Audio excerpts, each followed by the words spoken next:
On this episode of Clear the Air, I mean, I went up, when we were preparing for this, I went up and was watching the video on YouTube about when Sonny Perdue came out and started talking about my plate, and it was hilarious because you'd see all these places where kids had gone in and said, they made me watch this, and this is so dumb. Skinless chicken breast seems to be good. So you should eat as much chicken breast as you eat Lucky Charms. How do they equate those two? I have no idea.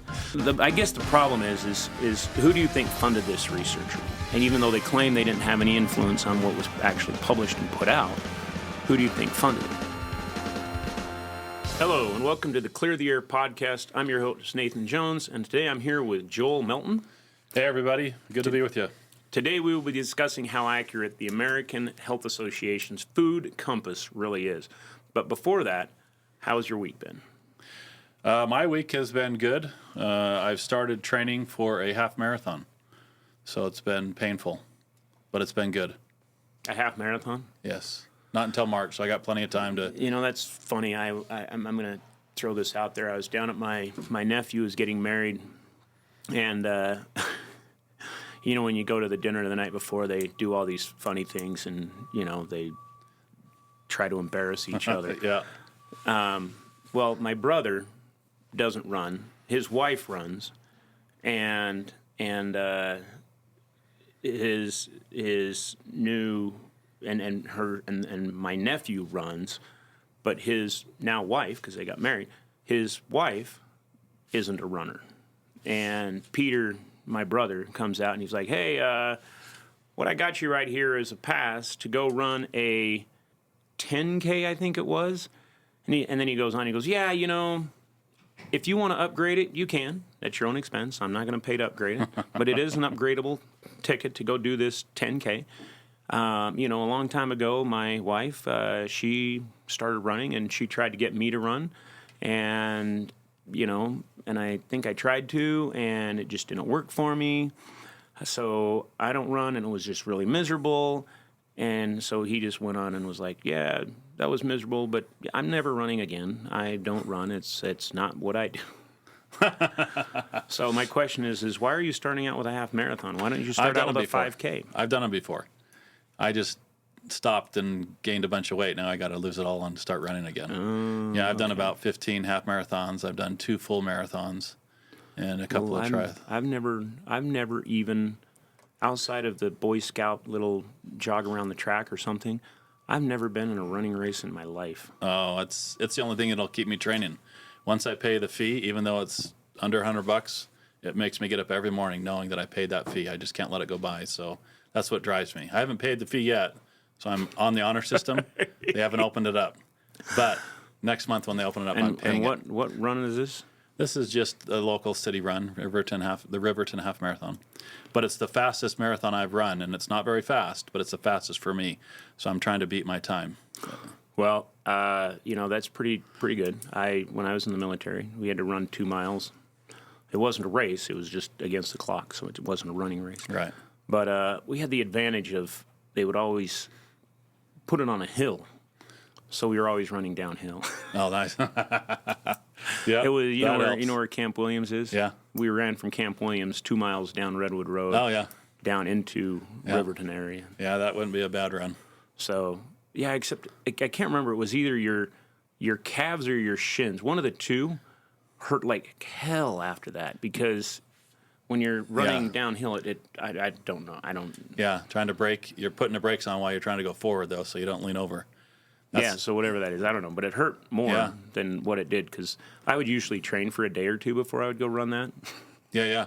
I did one out of the canyon, and right under my kneecap was really where it was sore because you're trying to brace yourself and stay upright while you're going down. It was a 5% grade down, and that one was the worst one that I had run and just made me sore knees. Was that the one out of the canyon? It was down in Spanish Fork. Oh, no, this was one up out of Big Cottonwood, I want to say. I haven't run that one. Yeah, this sister-in-law had run one of these local marathons and qualified for like the New York or the Boston Marathon. Oh, wow. And I'm trying to remember. I don't know that she ever actually went and ran it because I think it was in 2019 she qualified and she was going to go run it in 2020 and they canceled it. I think. Yeah, I've never had aspirations to go that far. I wouldn't qualify for the Boston, but I certainly like the challenge that it gives me for my size. So that's how my week started. A little painful, but good. My week started. What did I do? I spent the weekend in Washington, D.C. at the Rescue the Republic rally. Oh, yeah. How was that? It was interesting. I went out there because I think I've made it abundantly clear that our public health agencies are non-existent to corrupt beyond repair. I'm not going to say that I agree with all of the political views of the people that were speaking there, but it was, Robert Kennedy, it was Robert Malone, it was Pierre Corey, it was Tulsi Gabbard. All of these people that were traditionally Democrats who are now running with Trump for president and supporting Trump. And it was a rally really to get people to understand that one of the big issues that's going to, that needs to be addressed in this is the state of health in the United States.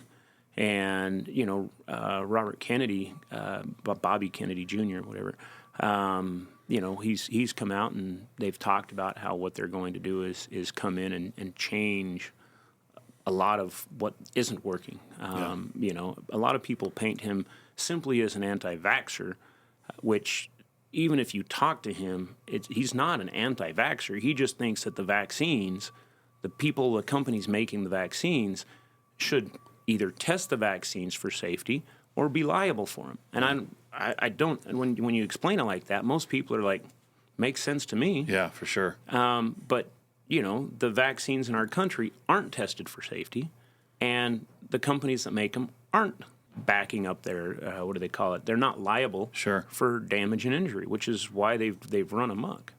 Yeah, so it just sounds like just on the basis, common sense, right? They're just asking for us to go back to that. It seems over the years when, all the things came in, they just started putting layers and layers on vaccines or medicine or food or whatever it is, and now people just want to take it down to the base level and really find out and be true to it. And I think that's a good cause. And like I said, I don't know that I agree with everyone's ideologies, but I agree with that when it comes to health. So anyways, I went out there. It was actually good. I went out there with my two daughters, and we attended the rally. We went to a dinner afterwards where there was probably 50 people, where all the speakers were at, and we got to meet them and say hi to them. Oh, cool. That was actually really cool. It was well worth it. I mean, Brett Weinstein was out there, Dark Horse podcast. I've watched that for years. Who's the British actor, comedian? He was there. I can't remember his name. Is it Russell? Russell Brand. Russell Brand. He was there. Anyways, what we're talking about today is something that has been in the media over the last couple of months, and I thought it was interesting. I thought it was such a comedy show that I figured we would talk about it. So the food pyramid. When we were growing up, it was the food pyramid. And you had grains and everything on the bottom, and then you had fruits and veggies, and then you had meats, and then you had sugary snacks at the top. And then they redid that it was when Sonny Perdue was the head of the Department of Agriculture. That would have been, I want to say 2010-ish, 2011-ish, and they came up with My Plate, which was more confusing and didn't make as much sense. And now they're coming out with a new one called the Food Compass, which I can't even understand it. The interesting part of it is I tried. I just don't understand. Yeah. I would think that what I was hoping when I first read that was that it was more of directions on how each and every person can figure out what works for them, but it wasn't. Really they're just telling you more stuff that I guess it's more propaganda. But the interesting part of that is that I want to say it's not Baylor. Baylor's down in Texas. It's what's Tufts? Was it Tufts? I think it's Tufts University.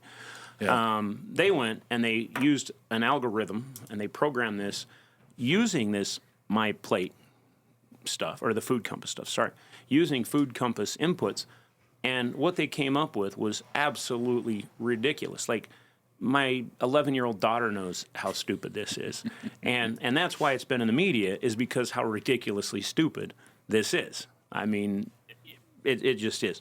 So we're going to play a game right now. Yes, it was Tufts University. Yes. And we're going to play a game, and you have to guess between 1 and 100 where each of these foods lie. And I think you already have seen this, and so I'm going to ask some that you don't know about very well.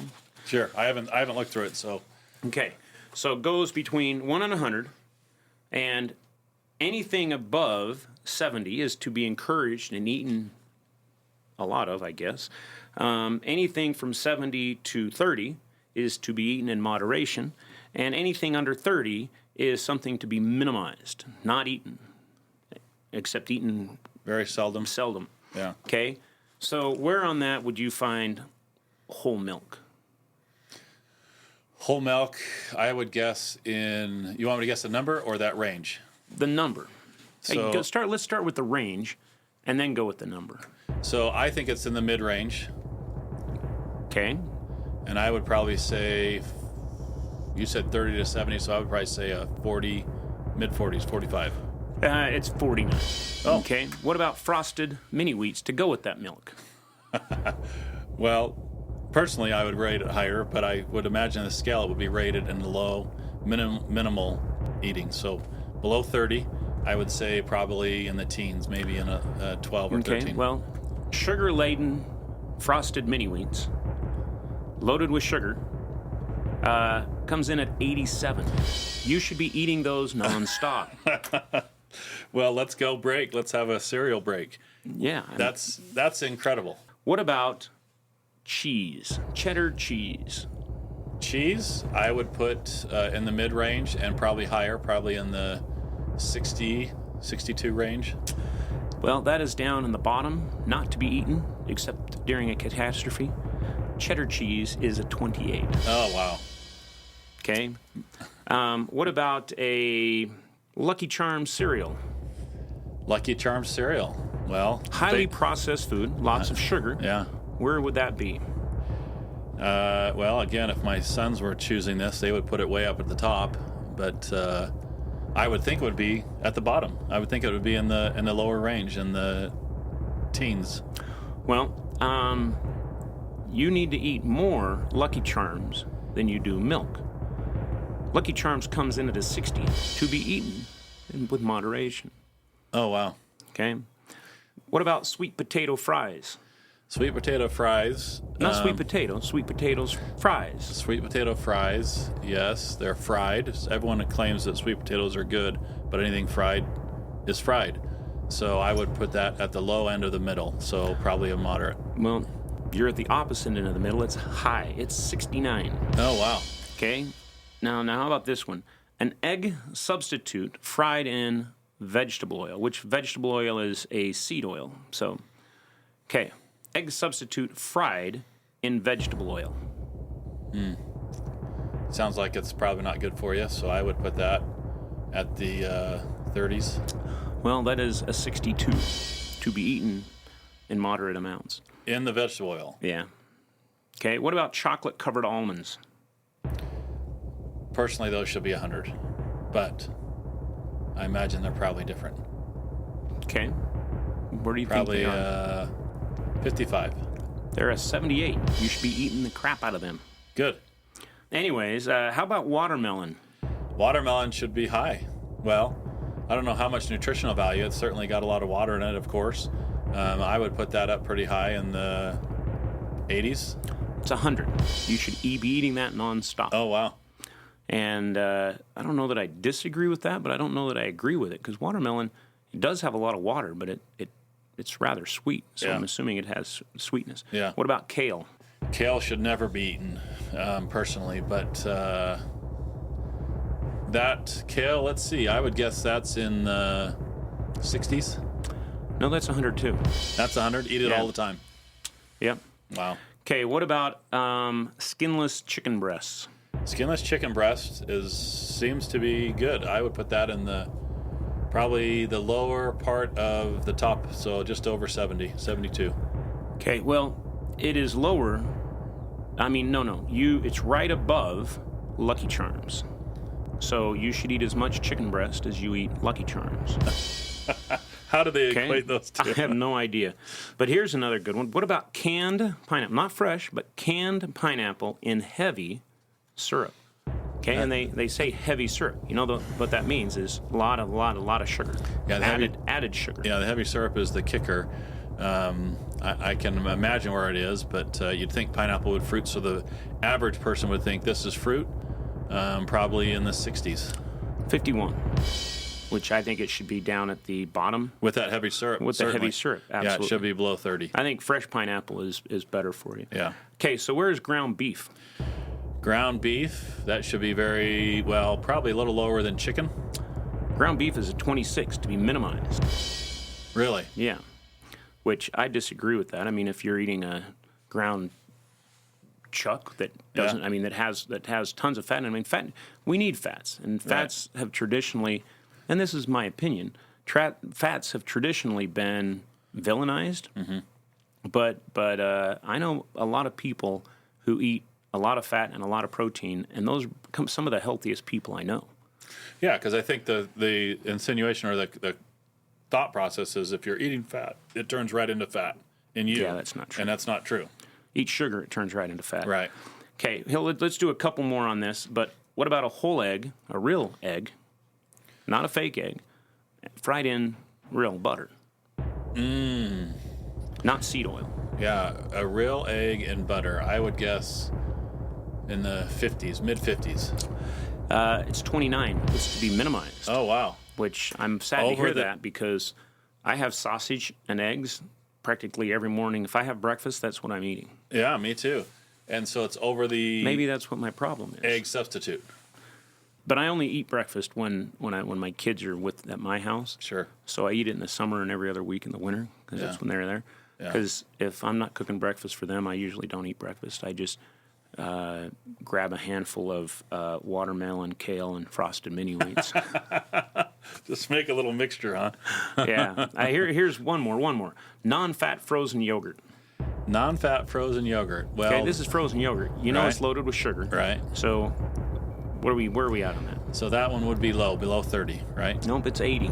80. You should be eating That all the time. Eating it all the time. This is all according to the Food Compass. This is all according to the Food Compass. And what Tufts pointed out that, I mean, these are obvious errors that should have been addressed. Yeah. But, I guess the problem is who do you think funded this research? And even though they claim they didn't have any influence on what was actually published and put out, who do you think funded it? The NIH? Well, I think they put in some, but it was supported by Danone, the yogurt company. Yeah. Maybe that's why non-fat frozen yogurt is way up there at the top. And some of the other things that did it. The National Institutes of Health is here, which, since COVID, I don't think anybody trusts the National Institutes of Health anyways. Yeah. So what do you think about this? Well, I think when you originally talked about it, I think you were saying the Food Compass should be giving us directions. So metaphorically, you think a compass gives us some direction. But it sounds like what they're doing is putting a food around each degree of the compass, and you can eat it at certain varied times. I think it's probably a mistake. I don't really believe what that is, just because what we know about real fat intake, what we do processed foods and everything. I think it's certainly something that they haven't thought all the way through or was given as propaganda. Well, I would agree with that. I think that, the United States has roughly 350 million people, and I think that any government agency that comes out and says, this is what you should eat to 350 million people is absolutely bonkers stupid. And there's a lot of things that our government has been doing, especially in the last 5 years, that fits that bill. I mean, the whole COVID response was absolutely bonkers stupid. What they've been doing with nutrition, these people have to know and understand. And I think that one of the major problems is that our public health agencies are run by bureaucrats. They're not run by public health people in public health. Not only are they run by bureaucrats, but they're run by physicians. And physicians, and I think I've said this in podcasts before, physicians are great. They're not trained, though, in nutrition. They're not trained in exercise. They're not trained in hygiene. They're not trained in sanitation. And that's what public health is. So if you get a doctor who's been trained in pharmacopoeia and how to take a sick person and make them better, which is an important quality to have, Sure. and one that we need, and put them in charge of public health, well, okay, then we're going to get what we have, and that is a public health department that runs off of pharmaceuticals. Sure. And that really is what is going to happen here is they're going to make people sick, and they're going to need more pharmaceuticals. Yeah, that's what it seems like. So even their personal agenda aside, it seems like they're pushing to either maintain or keep their position or their job and pushing that agenda. And even if we don't get really deep politically on it, I think that's part of the mistake, like you said. They have a specialty, but if you go anywhere else in the world, you have to be qualified in what you do. But here they can take someone with a adjacent qualification, put them into that, and now they're, like you said, doing pharmacology and pushing that, which is evident here. I mean, there's plenty more out there that you could find that would give better information than sugared cereal as the top of the list to eat all the time. I mean, that's absolutely crazy. But I think that the public health department, I think that the NIH or the Surgeon General's office or the CDC, or Bobby Kennedy, if they really want to promote health, they have to come up with a program that our public health department has where public health facilitates the ability of each person to find out what works for them. And before we started, I was telling you a story in my own life. I have a sister who taught nutrition at Yale for a long time, decades. But this is about, 15, 16, 17 years ago. I was flying home from Europe, and there was this lady sitting next to me, and I didn't talk to her or anything. But then we landed in Chicago. This was an American Airlines flight. I've flown millions and millions of miles on them, but when I got on the flight from Chicago to Salt Lake, she was sitting by me again. And then they bring out the little meal, and she didn't eat any of it. And I said, well, why aren't you eating any? And she goes, well, I'm a vegetarian. And I said, why are you a vegetarian? And she goes, well, I read this book. It's called The China Study. And, it's really interesting. And we sat and chatted about it for a while. It turns out she lives in, Orem, right by where I live. And I came home. The next day, I went down to Provo Airport, and I was pulling out my little plane to go fly somewhere. I can't remember where I was going, but as I was pulling it out, the hangar door next to mine opened, and this guy comes out, and I knew the guy, but I didn't recognize him at first because he'd lost so much weight. And finally, he came over and said, "Hey, what's going on?" And I said, "George, you've lost like 50, 60 pounds. What's going on?"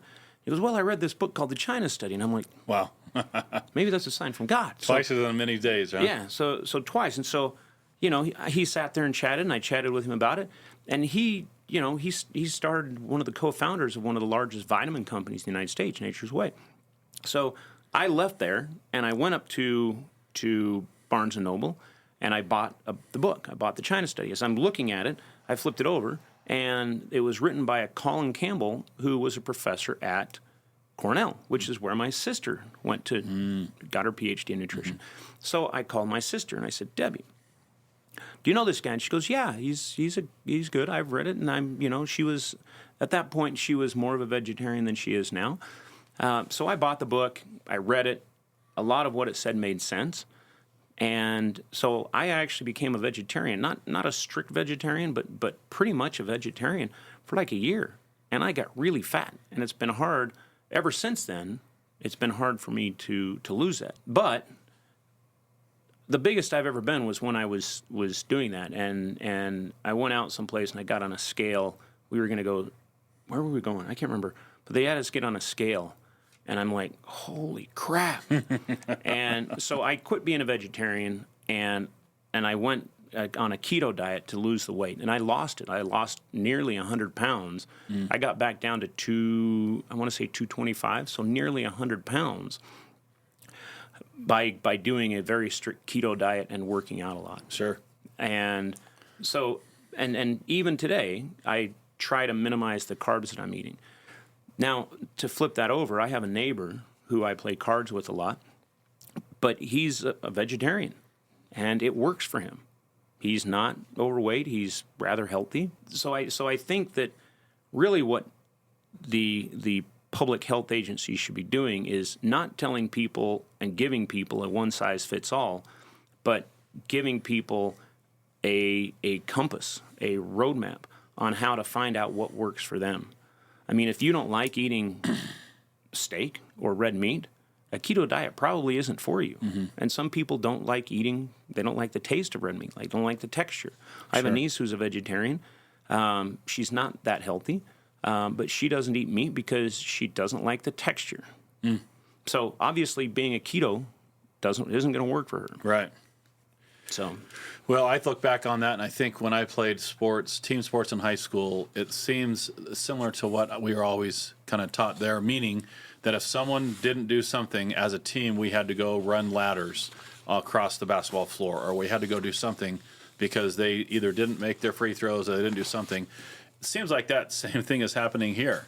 They have a concept, and it may be good for some, but they're pushing it to everyone as though this is now the standard that everyone has to do, without taking into consideration different body types, different eating styles, different cultures, different backgrounds, whatever the case is, it all comes into that. One size fits all is really here, and I think that's probably part of the biggest mistake, because you will find people who maybe, historically didn't have a heavy population, but they're becoming that way because of a diet or a recommendation for a diet that didn't take into consideration their lifestyle, their heredity, whatever it is. And I think that's a big mistake. It's, making the whole team run for something that one person did. Yeah. Another way that our public health, the people telling us what to eat, that I think should be addressed is they're telling us that our daily caloric intake should be 2,500 calories. I think that's way overkill. I mean, I think that you could probably in fact, I'm not saying you could live off of 1,500 calories a day. So why are they telling us to 2,500 is what we should base our daily consumption on? Yeah, so it seems like there's a little bit of something in the background there, because if you think back to when we were hunters and gatherers, right, there was no way that they were surviving off 2,500 to 3,000 calories a day, maybe once in a month when they had a good kill or something, but that was relatively impossible, and yet they still existed. So I think that there is some consideration, and maybe that's a little too high, even for big guys. I think that might be something to consider. Yeah. Well, I don't know what the solution to this is, because, I think public health, there's a lot of things that public health needs to do to get the health of our country turned around. I support anybody who makes an effort, other than people who make an effort that is baldly stupid. I'm trying to think of how to describe, the food compass and the My Plate, because both of those were just straight from the get-go. Children understood how dumb they were. I mean, I went up when we were preparing for this. I went up and was watching the video on YouTube about when Sonny Perdue came out and started talking about the My Plate thing from 2011, and it was hilarious because you'd see all these places where kids had gone in and said, "They made me watch this, and this is so dumb." They made me watch this in school, and it's more boring than. Well, I think probably because there's a lot when they're taught at home by someone who has a mild amount of knowledge on good health food, and they're doing that, and then they go there and learn something completely opposite that's now indoctrinating at the school level, and they go home and tell their mom they told us to eat this or that, when mom knows or dad knows that they're going to have these square meals and they're going to be healthy and less processed and everything. So it certainly doesn't match up in the kid's mind. Well, my kids, they understood it. And when I chatted with them about this and pointed some of that out, they started harassing me and telling me I needed to buy more Lucky Charms. But the interesting thing is that my kids, I mentioned that I got cold cereal one time a year on Christmas Day. My kids would get it, they get it once a week. They get it Sunday morning for breakfast. But they both like Lucky Charms. That's their cereal. Oh, yeah. One of them liked Cinnamon Toast Crunch for a while. but now they're both on the Lucky Charms. I'll buy a box of Lucky Charms, and it will go stale before my kids eat it. Wow. Okay? I'll be like, what do you want for breakfast? Cereal? No, we want crepes. And so I'll make them crepes. Okay? Which crepes, I don't know if you know, but they have a large amount of protein in them. They're, they have a lot of eggs in them. And they mix it with, they put fresh fruit and, nice. Stuff on them like that. Whipping cream. And no, we don't put sugar in our whipping cream. Everything can take sugar, right? Well, So anyways, but I would support our public health agencies really taking action to address the obesity crisis. I think the first thing that they need to do is simply reduce the number of calories that is recommended in a diet. There's plenty of studies out there, because I've read them, where they show that having just restricted calorie helps people lose weight. Okay? Us having the idea in the back of our head, because we've been educated to this, 2,500 to 3,000 calories a day, when we eat 2,000, we're like, oh, I'm going to be so healthy. But we always go back to the stopgap of what the government tells us, because we have this innate culture that we should trust our government. And, you can go back now for at least to the Kennedy assassination, and we shouldn't be trusting our government. Certainly, explicitly. Yes, so it was a lone gunman. So what role do they have then? What role should the government have in this? I think that the government they need to revamp it. I don't think they need to come out with a food pyramid or a compass or a plate or, telling me that kale tastes good and that I should eat a lot of it.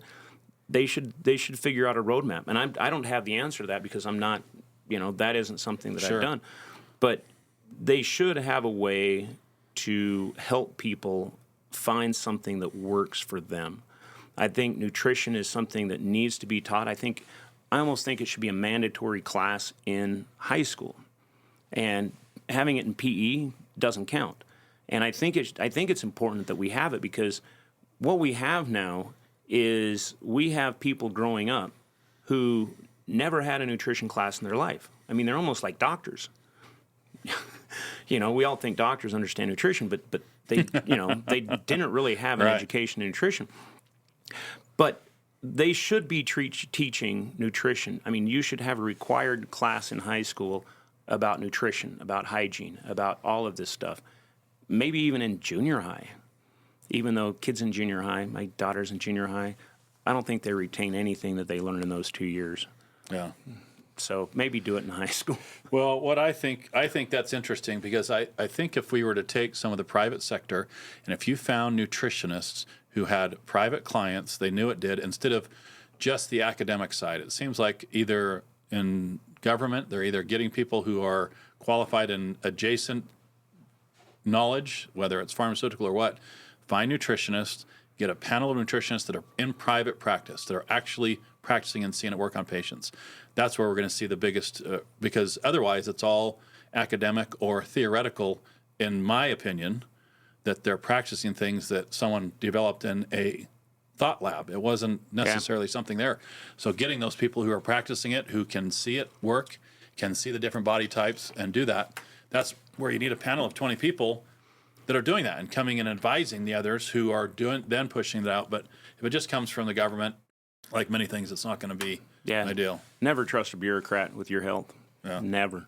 But having said that, I think also that if public health stopped spending money on pharmaceuticals and started spending it on health education, I think we'd be money ahead also. Yeah. And they're not. And we've discussed this in past podcasts. I mentioned a couple of weeks ago, we did one where I mentioned Bernie Sanders and him wanting to put more funding toward restorative dental care, but no money toward prevention. I think that you put money into health and into prevention and into motivating the population to be healthy, then I think you're going to be money ahead and you're going to save money. And that's really what our government needs to do. Well, it seems like ironically, in a country that has so much freedom or claims so much freedom, many people. Let's go with claims. That's it. I think it is. They claim so much freedom, yet we're so willing to just follow, government instead of stop and discuss it ourselves, find out, investigate it more, because it's convenient, which I think leads to even the food compass. It's just convenient. It turns out to a matter of convenience and what appeases that. But following the government's guidelines, or what they say is guidelines, seems easier than doing something on your own. Yet that's the right answer, because even with that example you just said, if he's doing that, it's because it's easier to go and get some restorative dental care instead of figure out the root cause of something. It's true. So, do you have anything else to add? Got to go home and look at my cereal closet and see if I have any Lucky Charms or Frosted Flakes, so I can get Frosted Mini Wheats. Frosted Mini Wheats. Not Frosted Flakes. That's right, Frosted Mini Wheats. So I can get my training going. Yes, and the kale. The kale, yes, that's good. I started intermittent fasting, so I'm fasting till noon. One of the other ones that was high up on that chart, which I find ridiculous also, let me find it here, was actually orange juice with calcium. Okay? And I'm going to tell you right this, and I did mention this in a podcast in the past. Fruit juice, in my humble opinion, is no better for you than soda pop. It's loaded with sugar. It doesn't have the fiber that helps. You know, when you eat a fruit, there's a lot of fiber that slows down the absorption and the breaking out of that sugar. When you take all that out, you're just drinking sugar water. That's why you don't put it in, I think I said don't put it in a sippy cup. Don't ever put fruit juice in a sippy cup because it just rots your mouth out. But that was hilarious. Yeah. That fruit juice. But they added with calcium, because I think it's Minute Maid is the only one that makes it with calcium, I think, or maybe it's Tropicana. So they're processing I want something. free orange juice. I'm kidding. I don't drink it. Anyways. Yeah, I think it's certainly an interesting topic, and hopefully this inspires the audience to then go and look and see. And the Food Compass may not be directing you where it needs to be, but your own investigation needs to. It's time to go back. Yes, I hope that people who are watching this podcast do take matters into your own hands and find out what works for you. Find out what, allows you to be healthy. It may be that you're going to go jog 25 miles a day and burn up all the calories and eat, 5-pound bag of sugar every day. I'm not going to recommend it, but that might be what works for you. But really, it's taking personal responsibility, saying, hey, I want to be healthy. I want to be healthy for my kids. I want to be healthy for my spouse. I want to be healthy for myself. Improve my quality of life. So instead of sitting around and ordering pizza, go outside and take a walk, even when the government tells you not to. I'm not encouraging you to break the law. Yeah. But, if they're kind of dumb rules, then they probably should be examined. But anyways, I just want to encourage people to always, take personal responsibility for your health. Make sure that you're eating and exercising in a way that is sustainable to you and in a way that allows you to be as healthy as you want to be. Yeah. That's ideal. That's what I love it. That's really the key. That personal responsibility, as opposed to leaving it up to someone else to make the decisions. And just give me your magic pill. It's now better to take your own personal responsibility. So I agree. That's a good thought. Well, I guess that's all we have today. That's another episode of Clear the Air, and we'll see you next time. Sounds good. Thank you.